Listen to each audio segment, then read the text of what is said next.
গ্রামীণ ব্যাংকে ঠিক মতো চালাতে পারেন নাই, আর দেশ চালাবেন না? এত সোজা না রে ভাই। কি তাহলে আসলে বদলালো, প্রশ্নটা এখানেই রয়ে যায় যে বদলালোটা কি? এতগুলো প্রাণ দিয়ে এত কিছুর, এত আবেগের জায়গা তৈরি হলো, তারপর আসলে বদলালোটা কি? আমি মাসুদ কামাল, কি আমাকে শুনতে পাচ্ছেন? মাসুদ আমি কামাল, শুনতে পাচ্ছি, একটু আসতে অসুবিধা নেই, আপনি বলেন। আমি চেষ্টা করছি একটু আস্তেই, মানে একটু জোরে বলার এবং একটু ধীরে বলার। সেটি হচ্ছে যে এখন একটু আসি, আসলে একদিকে এরকম অস্থিরতা নাশকতা নিয়ে আমরা কথা বলছি, অন্যদিকে সংস্কার, ঐক্য, নির্বাচন নিয়ে কথা হচ্ছে। আমরা যেটি শুনলাম, বিএনপি মহাসচিব তিনি বললেন যে আহ, মানে তার বক্তব্য এবং সেই সাথে সাথে যদি দেখি প্রধান উপদেষ্টার বক্তব্য, বিএনপি মহাসচিব বললেন সংস্কার নিয়ে যত বেশি সময় যাবে সমস্যা তত বাড়বে। আরও অনেক বক্তব্যের মধ্যে তিনি এটি বলেছেন। আর প্রধান উপদেষ্টা বলছেন সংস্কারবিহীন নির্বাচন বাংলাদেশকে এগিয়ে নিতে পারবে না এবং সংস্কারটা হবে ঐক্যমতের সংস্কার। মাসুদ কামাল, এই দুটো বক্তব্যকে আপনি কিভাবে দেখছেন? বিএনপি মহাসচিব পরে এটিও বলেছেন এই সরকারের কর্মকাণ্ড দেখে মনে হচ্ছে তারা ইচ্ছাকৃতভাবে নির্বাচনকে বিলম্বিত করার চেষ্টা করছে। আসলে আপনি কি দেখছেন এখানে? দেখেন, আমি যেটা দেখছি সেটা হলো সংস্কার নিয়ে আসলে এক ধরনের, আমার বিবেচনায় এক ধরনের সময় ক্ষেপণ চলছে। এটা আমি মনে করি। কেন মনে করি সেটা আমি বলছি আপনাকে। সংস্কার অবশ্যই করতে হবে, সংস্কার করেই নির্বাচন করতে হবে। এই যে প্রস্তাবটা সংস্কার করে নির্বাচন করা, এটা আমি পছন্দ করি এবং এটা আমি চাই যে সংস্কার করে নির্বাচন করা হোক। কিন্তু আমার প্রশ্নটা হলো, সংস্কারটা কে করবে? এবং যাদেরকে সংস্কার করার জন্য আপনি নিয়ে এসেছেন এবং যে প্রক্রিয়ায় সংস্কার করার জন্য নিয়ে এসেছেন আপনি, সেই লোকগুলো কি এই কাজের জন্য যোগ্য লোক? সেই প্রক্রিয়াটা কি একটা যথাযথ সংস্কারের জন্য সঠিক প্রক্রিয়া? অথবা এখন এসে আপনি যে ঐকমত্যের কথা বলছেন, জাতীয় ঐকমত্য করবেন আপনি, জাতীয় ঐকমত্যটা কাদের নিয়ে করবেন? জাতির সঙ্গে করবেন? আপনি কি এই সংস্কার প্রক্রিয়ার মধ্যে জাতিকে ইনভলভ করতে পেরেছেন? আপনি তো পলিটিক্যাল পার্টির সঙ্গে বসবেন এখন, আপনি তো পলিটিক্যাল পার্টিকে ইনভলভ করতে পারেন নাই। আপনাদের উচিত ছিল কি, সংস্কার যখন আপনারা করবেন, উচিত ছিল সংস্কার কমিশন করার পর সেখানেই পলিটিক্যাল পার্টির প্রতিনিধিদেরকে ইনক্লুড করা। তাহলে হতো কি, আপনার সময় বাঁচত। এখন আমি ওই দিন শুনলাম যে সংবিধান সংস্কারে নাকি প্রায় লক্ষাধিক প্রস্তাব এসেছে। এখন যদি লক্ষাধিক প্রস্তাব আসে, এই লক্ষাধিক প্রস্তাব নিয়ে ওনারা কি করবেন?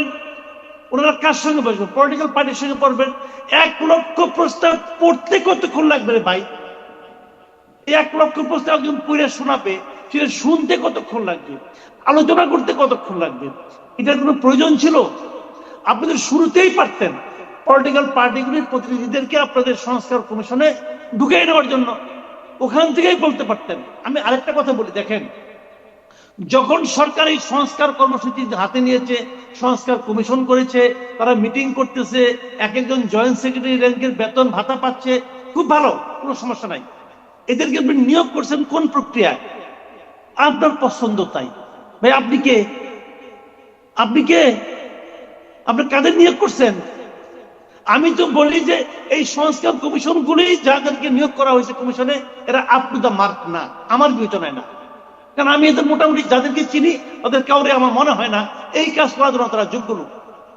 এমনকি সবচেয়ে যেটা সেন্সিটিভ, যে সংস্কার করছে আপনার সংবিধান সংস্কার কমিটি, এই কমিটি যিনি প্রধান, আমার তো ওনারই পছন্দ না। কালকে উনি একটা সেমিনারে বক্তব্য রাখছেন, উনি প্রথম আলোর রিক্রুট, কিন্তু এটা মাথায় রেখেন। এই সরকারের অনেক কিছু কিন্তু প্রথম আলোর রিক্রুট, অনেকেই, একাধিক উপদেষ্টা, একাধিক সংস্কার কমিশনের মেম্বার, চেয়ারম্যান, এগুলি সব প্রথম আলোর লোক, প্রথম আলোর ডেইলি স্টার গ্রুপের লোকেরা। আমি নাম ধরে ধরে বলে দিতে পারবো আপনাকে, ওই আলোচনা দীর্ঘ হবে, বলি না।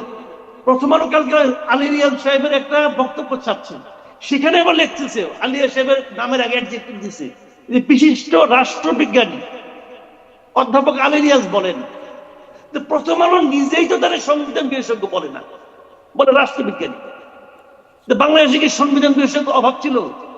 ভাই আলী রিয়াজ সাহেব হলো জার্নালিজমের টিচার, উনি তো আমার টিচার ছিলেন না ভাই, আমার ডাইরেক্ট টিচার, আমি ওনার ক্লাস করেছি। তো জার্নালিজমের টিচার বাংলাদেশে সংবিধান বিশেষজ্ঞ হয়ে গেছে, সংবিধান বানায়। আচ্ছা বানালো, তাও মানলাম। উনি কি বাংলাদেশের এককভাবে বাংলাদেশের নাগরিক না আমেরিকান নাগরিক? উনি কি এটা করতে এসে আমেরিকার নাগরিকত্ব ত্যাগ করে আসছেন? উনি যখন আমেরিকার নাগরিকত্ব গ্রহণ করছেন, তখন ওখানে উনি শপথ করেন নাই যে উনি সব জায়গায় আমেরিকার স্বার্থ সংরক্ষণ করবেন? করেন নাই? আমি যদি বলি এই সংবিধান সংস্কারের নামে উনি এখানে আমেরিকার স্বার্থ সংরক্ষণ করতেছেন, আমার ওই অভিযোগের জবাব আপনি কি দিবেন বলেন? গণমাধ্যম সংস্কার করার জন্য নিয়ে আসছে কামাল আহমেদকে। সে কি? সে ব্রিটেনের নাগরিক। আরে ভাই, সে ব্রিটেনের নাগরিক, সে আমার এখানে গণমাধ্যম কি বুঝে? তার সে বুঝে মনে করে তার প্রথম একবার নিয়ে আসছিল, আইনা নিয়ে কয়েক মাস পরে বিদায় করছে যে এই জিনিস চলবে না।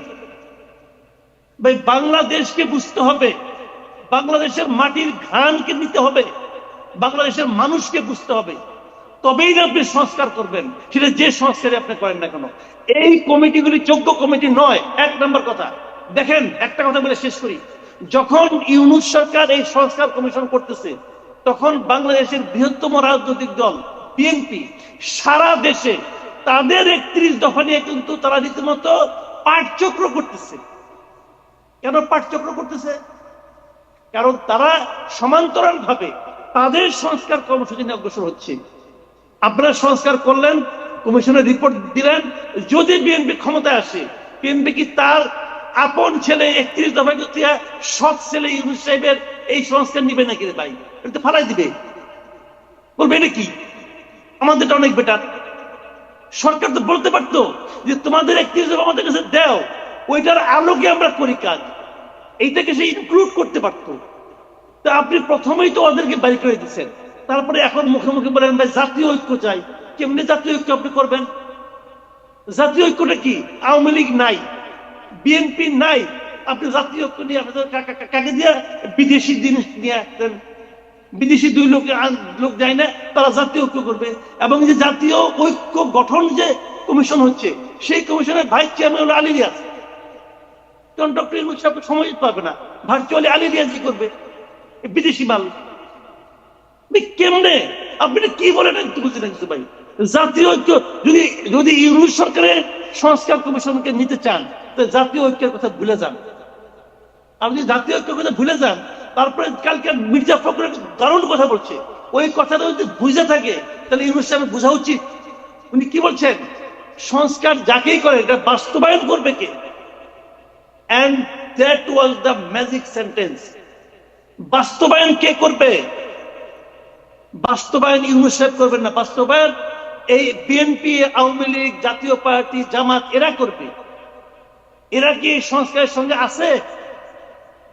আছে ভাই, দুনিয়াটা এত সোজা না। গ্রামীণ ব্যাংকে ঠিক মতো চালাতে পারেন নাই, আর দেশ চালাবেন না? এত সোজা না রে ভাই।